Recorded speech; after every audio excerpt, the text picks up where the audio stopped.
এর একটা রেসিপি বানাচ্ছি। আপনারা কিন্তু শুরু থেকে শেষ পর্যন্ত আমার সঙ্গে থাকবেন। আর রেসিপিটি যদি ভালো লেগে থাকে অবশ্যই কমেন্ট করে জানাবেন এবং লাইক করবেন, শেয়ার করবেন, সাবস্ক্রাইব করবেন আর পাশে থাকা বেল আইকনটি প্রেস করবেন। কড়াতে তেল দিয়ে দিয়েছিলাম, তেলটা গরম হয়ে গেছে। এবার মাছগুলোকে আমি ভাজা করে নিচ্ছি। এই রেসিপিটা বানানোর জন্য আমি রাই সরষা নিয়েছি 2 চামচ আর সাদা সরষা নিয়েছি 2 চামচ। এবার এটাকে আমি বেটে নিচ্ছি, লঙ্কা কিন্তু দিচ্ছি না। মাছগুলো সব ভাজা হয়ে গেছে। এবার ওই মাছ ভাজার তেলেই আমি লঙ্কা আর 5 ফোড়ন দিয়ে দিচ্ছি।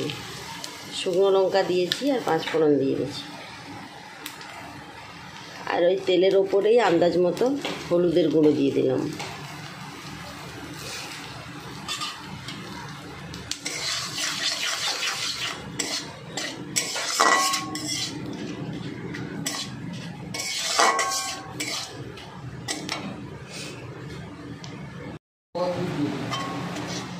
ফোড়নটা পুরো কালো কালো হয়ে গেছে, মানে ভাজা হয়ে গেছে। এবার আমি 1 ঘন্টা আগে এই আমচুরগুলো ধুয়ে জলে ভিজিয়ে রেখেছিলাম। এবার হাত দিয়ে ভালো করে একটু দলে নিচ্ছি।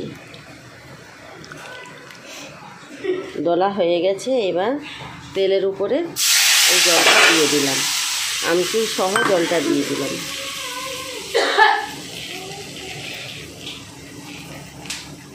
আমচুর থেকে টকটা বেরোনোর জন্য আর একটু বেশি পরিমাণে জল দিয়ে দিলাম। আর দিয়ে দিচ্ছি আন্দাজ মতো লবণ।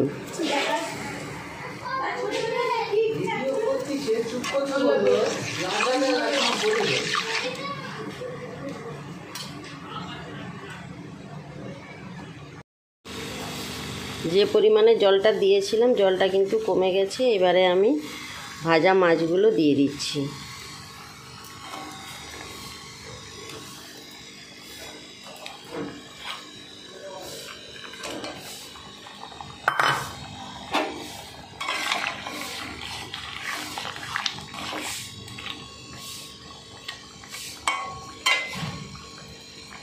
মাছগুলো দেওয়া হয়ে গেছে। এবার আমি একটা ঢাকনা চাপা দিয়ে দিচ্ছি।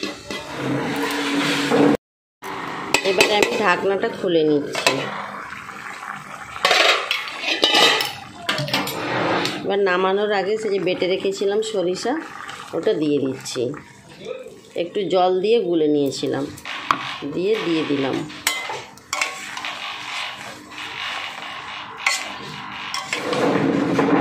এই সিলভার কাপ মাছ এভাবে রান্না করে খেলে কিন্তু খুব সুস্বাদু হয়।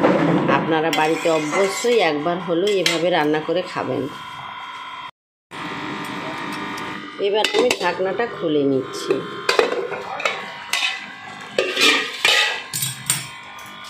এই সিলভার কাপ মাছের কিন্তু টক হয়ে গেছে, আমি নামিয়ে নিচ্ছি। নামানোর পর ফের আসছি।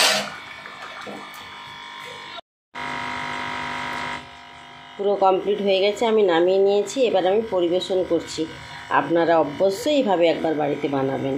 আজকের মতো তাহলে টাটা।